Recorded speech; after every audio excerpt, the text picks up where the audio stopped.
Hey everyone, welcome to today's video. So in today's video I'm going to go through how you can run depreciation in SAP ByDesign. So it's pretty simple. The first thing you need to do is log in, come into your homepage or launchpad as they call it. Go down into the left hand side, there's a menu here. You can either click on these individually or the easiest way is go to your work center. So this will open it out, so you can go down to fixed assets or you can type in depreciation there. We'll just go the long way for now. Okay, so we're going to go down, we're going to click on depreciation. So this is a list of all of the previous depreciation runs. Sorry, this one here is, there's two modes, there's update mode and there's test mode. This only shows the actual update and this one here will show test. So it can be a bit slow going to test sometimes, but it's quite quick that time. Okay, so if you want to do a new depreciation run, you simply click on new, then click fixed asset depreciation run. There's also another way to do it too if it's been done before. Put in your description here. I'm just going to say A, B, C. Then you need to select your company. So pick your company code. Doesn't matter which one. I'm just going to pick the top one. May need to hide those for the videos.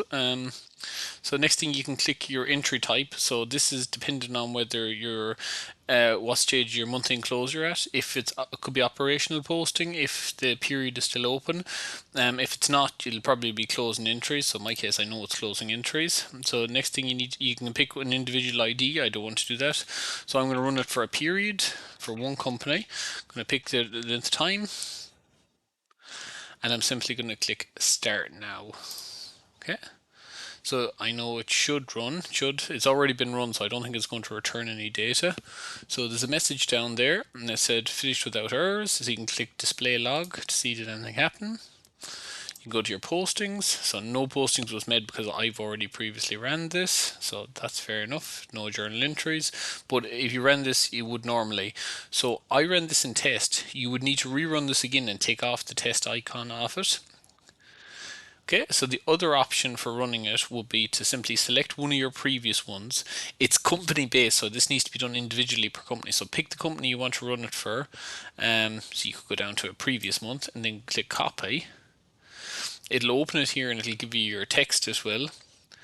And so this one, see, it's unticked because I ran this in the live system, so I don't want to do that now. I don't. It's set to operational posting as the company, and you just simply change the text and you change the period, and then you click start now. I do not want to do that. It's as simple as that. So I hope you found this video helpful. If you did, please give the video a big thumbs up, subscribe to the channel, and if you have any questions, just drop them below. Thank you very much.